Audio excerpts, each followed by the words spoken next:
Sethlon? Oh, like, we're getting yeah. on.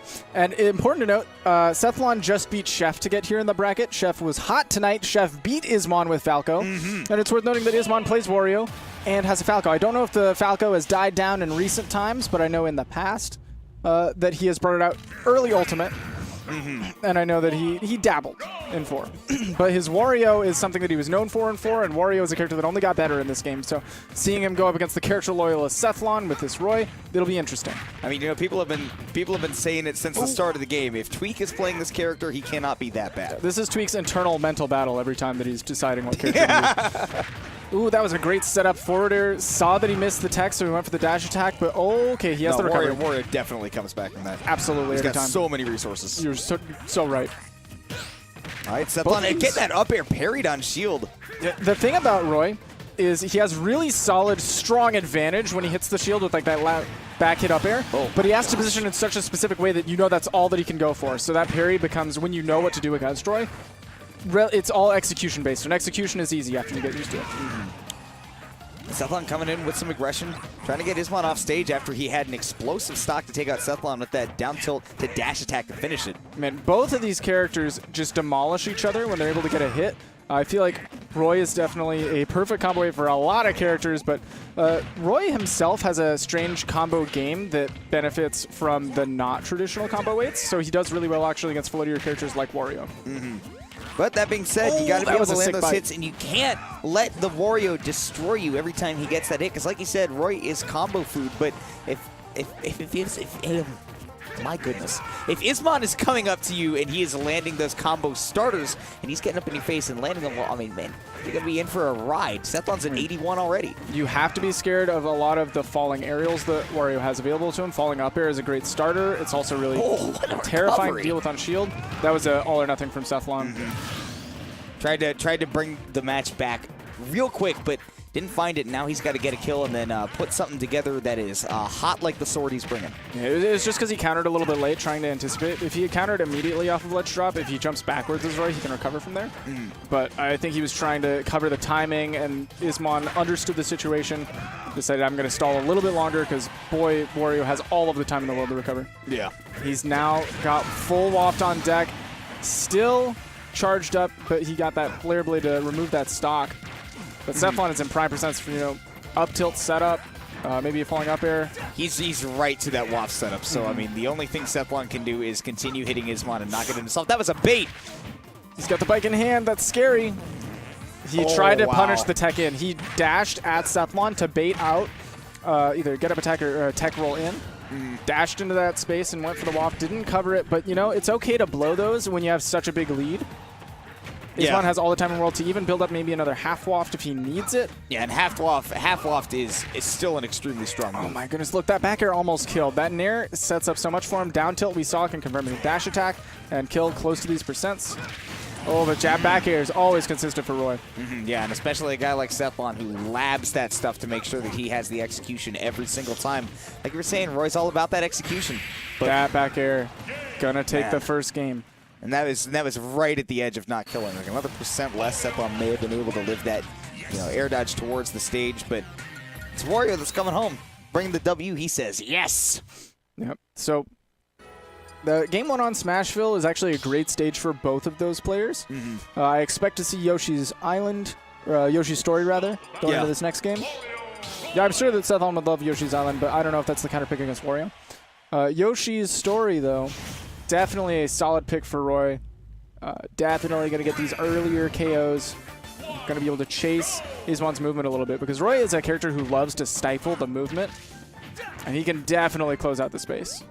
It's just tough to sometimes because Wario's got so much of that air mobility, right? That, you know, you got to be able to use that advantage you have on the ground to lock down the Wario.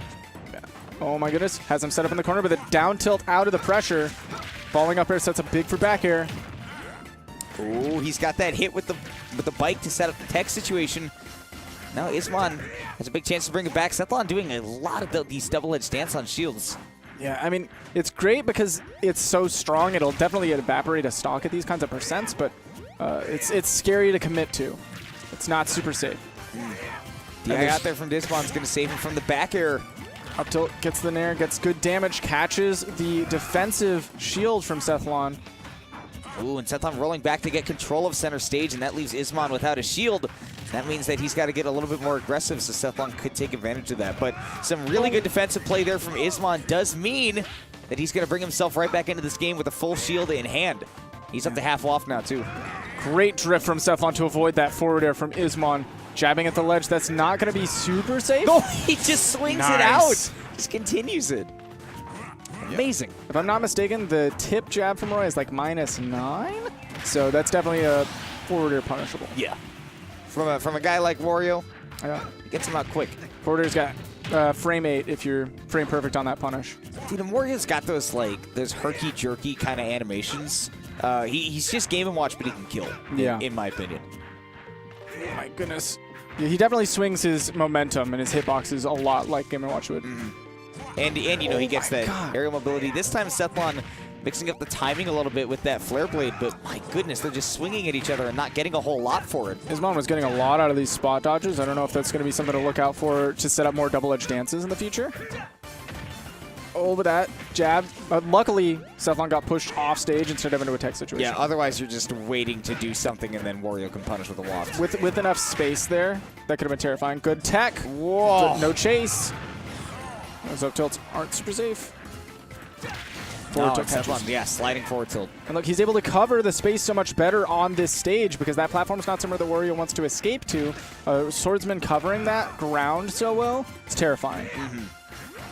Getting a lot of stage right there. And Sethlon now taking advantage of that center stage. Knows that when Ismon has the ability to assault from the air in that center stage, he doesn't have the platforms in the way. Without Sethlon covering them, that's when he's going to pull out those aerials. So a really nice parry there. All right, Ismon grabbing that control of center stage so that he's free to use whatever options he wishes. And Sethlon, boy, he's just barely going to be able to get back on stage here. Got to be careful swinging after Wario lands on your shield. A lot of his aerials are pretty safe. That neutral air can be -4, as safe as -4 if he's landing with it. Wow. I don't like the sound of that. Yeah. As somebody who may potentially have to play. That's a still your turn kind of button. Just matter if you set it up. Oh my gosh, throw the fishing pole on. Dash attack is absolutely not still your turn after he goes through.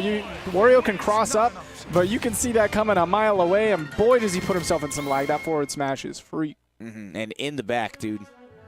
Cut out his spine with that thing.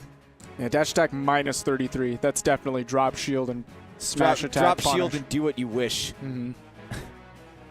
You have time to do your laundry and come back and punish that one.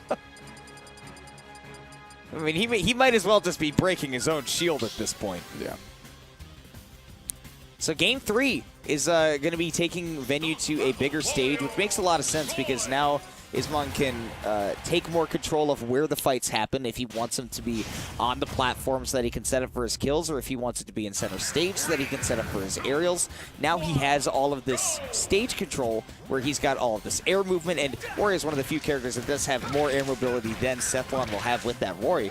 So, Ismon, now he gets that chance to control the game, control how it goes. This stage definitely isn't one of Sethlon's favorites for Roy because, like you said, it's such a big stage. It's harder to cut off all of those options, especially like you were talking about with Wario having such a big mobility and ability to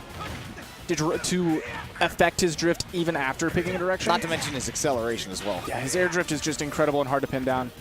So, great counter pick. We'll see if he's able to use it to great effect. Right now, Sethlon's getting everything started, but of course, both characters, they juggle each other so well. Yeah, we've seen that a lot in Game 1. Not as much in Game 2, just because Yoshi's Story rather, both of it, breaking up the combo game a lot more. But our Pokemon Stadium 2, find those juggles. Man, that was a really good drift from Sethlon to avoid the first bite, but he's stuck down here. A great jump to avoid the forward air. I'm really impressed by Ismon DIing onto the stage after that Blazer. That was really nice. Yeah. It set up a situation where he was able to ledge trap and net it in the kill. But, what a terrifying situation to be in. My gosh, speaking of terrifying, 55% on one quick setup, and the half loft does it. Ismon racks up a quick 0 to deathy. Yeah, that up tilt sets up so nicely, even on a trade. All right, now back into center stage. Sethlon chases him all the way over. He had the reaction on that dash away, on the attack away, rather, but he wasn't able to punish the forward smash in time. Maybe a sliding forward tilt would have done it. It was ambitious, for sure. Maybe it just to cover that distance a little bit faster, the sliding forward tilt definitely goes further. Just get that quick hitbox out, but Sethlon's going to need a quick turnaround in this game because he is sitting on last breath. Absolutely is.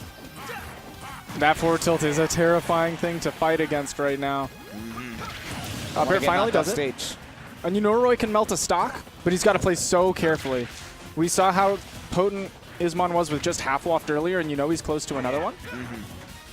Probably a good another 15, 20 seconds away from having that half waft available. So, you know, man, Sethlon, like you said, no mistakes are allowed here. That down tilt going to set up beautifully for an offstage situation. Ismon just hasn't been able to pick up those edge guards. It's hard. It's hard for Wario to set that up as well against Roy. He doesn't have like a long-lasting hitbox like a Wolf Nair, for example. But that forward air has been doing close to the job. Yeah, it's basically his other character's Nair. But not quite as active, and don't even need to be active with that back air. Just the short hop gets it. And yeah, Wario's a strong character. Takes out the stocks early, and Sethlon not, and he just learned that today. I think that's definitely showcased there in that Game 3, the difference between when Wario is able to connect those wafts, especially the potency of half waft when we're able to get those setups, not just full waft, versus when he's not able to find those setups. We didn't see any wafts in Game 1 or Game 2, but Game 3 it came out and it became a just steamroll of momentum for Ismon because he had already taken the first stock. He only needed to do a little bit of percent, like 50% to Sethlon before he took the second one, and that is a super move. That's a big blow. It was a sweet 0 to death for stock 2. And then, you know, stock 3, you're up by so much that you can trade until you're at, like, you know, your last stock, and you'll be Gucci. At that point, it's just don't throw away the big lead. Exactly. Just switch it to defense, play to not lose instead of play to win. And that's what Ismon did. Kept himself in the bracket. Definitely was able to come out on top in that